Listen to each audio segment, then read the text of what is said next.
তেন্তে আহক খুলি লওঁ আজিৰ সাধাৰণ জ্ঞানৰ টোপোলাটো। এই সাধাৰণ জ্ঞানৰ টোপোলাটোত আছে 50টাতকৈও অধিক সাধাৰণ জ্ঞানৰ প্ৰশ্ন, যিখিনি প্ৰায়ভাগ পৰীক্ষাতে আহি থাকে। ভিডিঅ'টো স্কিপ নকৰিব, কাৰণ একোটা প্ৰশ্নৰ ভিতৰত সোমাই আছে আৰু 4-5টাকৈ প্ৰশ্ন। যেনেকুৱা ধৰক, প্ৰথম প্ৰশ্নটো আমি আগবাঢ়িছোঁ, পাঞ্জাৱৰ লোকনৃত্য কোনটো? আপুনি জানে ঘুমৰ হ'ল ৰাজস্থানৰ লোকনৃত্য, গব্ৰা হ'ল গুজৰাটৰ লোকনৃত্য আৰু কথক হ'ল উত্তৰ প্ৰদেশৰ। গতিকে শুদ্ধ উত্তৰটো হ'ব গিদ্ধা, যি পাঞ্জাৱৰ লোকনৃত্য।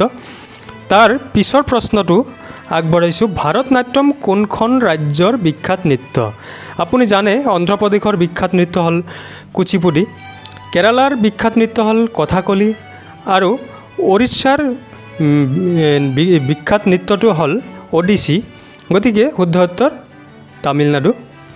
নেক্সট যিটো প্ৰশ্ন আছে, কালবেলিয়া কোনখন ৰাজ্যৰ নৃত্য? হয়, কালবেলিয়া ৰাজস্থানৰ কালবেলিয়া সম্প্ৰদায়ৰ লোকসকলে প্ৰদৰ্শন কৰে। এই পুৰুষ মহিলা উভয়ে এই নৃত্যৰ জৰিয়তে তেওঁলোকৰ সংস্কৃতি পালন কৰি আহি আছে। গতিকে এয়া ৰাজস্থানৰ লোকনৃত্য। তাৰপিছত গায়ত্ৰী মন্ত্ৰ ক'ত পোৱা যায়? আমাৰ বেদ 4খন আছে আৰু 4খন বেদৰে বিশেষ আছে। গতিকে তাৰ ভিতৰত অথৰ্ব বেদত আছে আপোনাৰ আয়ুৰ্বেদৰ কথা। ঋগ্বেদত থকা গায়ত্ৰী মন্ত্ৰ পোৱা যায় আৰু এই মন্ত্ৰ পাঠ কৰিলে মানুহৰ জীৱনত সুখ সাফল্য আহে বুলি জনা যায়, মন স্থিৰ হয় আৰু মনোযোগ বৃদ্ধি হয়। গতিকে মনত ৰাখিব, গায়ত্ৰী মন্ত্ৰ ক'ত পোৱা যায়? ঋগ্বেদত পোৱা যায়। নেক্সট আমি যিটো প্ৰশ্ন আলোচনা কৰিম সেয়া হ'ল, ভাৰকাৰী সম্প্ৰদায়ৰ প্ৰতিষ্ঠাপক কোন আছিল? ভাৰকাৰী সম্প্ৰদায়ৰ প্ৰতিষ্ঠাপক, ৱাৰকাৰী সম্প্ৰদায়ৰ প্ৰতিষ্ঠাপক আছিল ধানেশ্বৰ। তেওঁ শ্ৰীকৃষ্ণৰ মাহাত্ম্য প্ৰচাৰ কৰি এই ভক্তি আন্দোলনৰ সৃষ্টি কৰিছিল। নেক্সট আপোনাৰ প্ৰশ্নটো সোধাৰ আগতে আপোনাক আৰু এটা কৈ দিওঁ, 1979 চনত তেওঁ ধনেশ্বৰী নামৰ এখন গ্ৰন্থ ৰচনা কৰিছিল। পিছৰ প্ৰশ্নটো আমি লৈ আহিছোঁ, চাব পিছৰ প্ৰশ্নটো, দমহাল কোনখন ৰাজ্যৰ নৃত্য? এই নৃত্যবিধ হ'ল জম্মু কাশ্মীৰৰ। ৱাটাল জনজাতিৰ লোকসকলে এই বিশেষ পৰ্বত তেওঁলোকৰ এই নৃত্য প্ৰদৰ্শন কৰে। গতিকে শুদ্ধ উত্তৰ জম্মু কাশ্মীৰ। নেক্সট প্ৰশ্নটো হ'ল আপোনাৰ, গুৰু গ্ৰন্থ চাহিব, এই গ্ৰন্থখন কোনে ৰচনা কৰিছিল? শিখসকলৰ প্ৰধান ধৰ্মগ্ৰন্থ ইয়াক আদি গ্ৰন্থ বুলিও জনা যায়। আৰু গুৰু অৰ্জুন দেৱ তেখেতে এই গ্ৰন্থখন সম্পাদনা কৰিছিল। নেক্সট কুৱেশ্যন, বুদ্ধদেৱে এনলাইটেনমেণ্ট বা বুদ্ধি ক'ত লাভ কৰিছিল?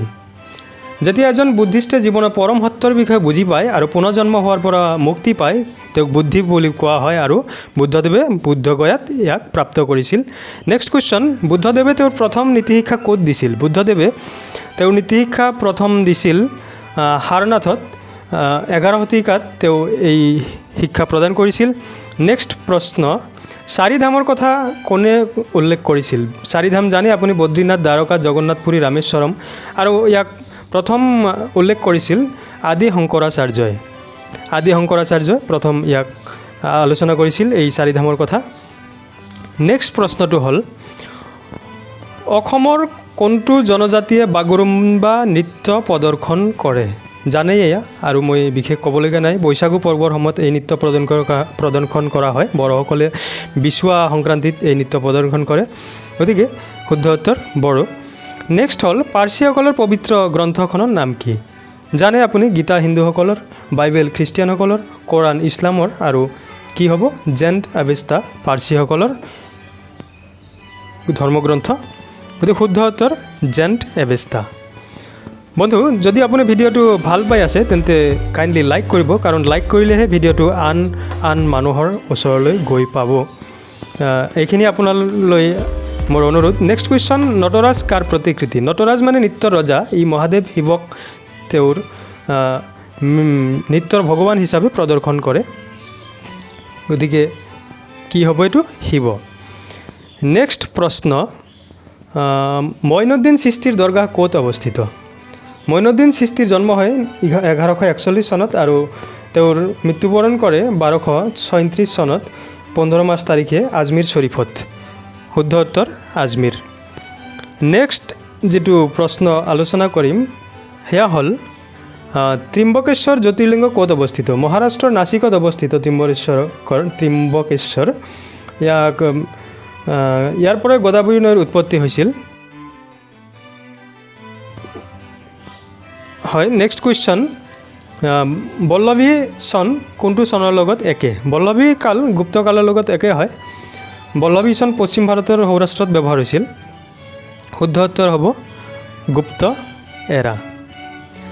আৰু তাৰ পিছৰ প্ৰশ্নটো হ'ল সূৰ্য নমস্কাৰত কেইটা আসন থাকে? সূৰ্য নমস্কাৰত 12টা আসনৰ সংযোজন কৰি গঠন কৰা হৈছে। ই শৰীৰ মনৰ ভাৰসাম্য বৃদ্ধি কৰা এক অনুশীলন। ইয়াক 9 শতিকাৰ ভাৰতীয় হঠ যুগৰ পৰা অনা হৈছিল। নেক্সট প্ৰশ্নটো হ'ল মহাবীৰৰ জন্ম ক'ত হৈছিল? মহাবীৰৰ জৈন ধৰ্মৰ শেষ তীৰ্থংকৰ আছিল। তেখেতৰ জন্ম হৈছিল বিহাৰত, বৈশালীত জন্ম হৈছিল বিহাৰৰ 599 BC-ত।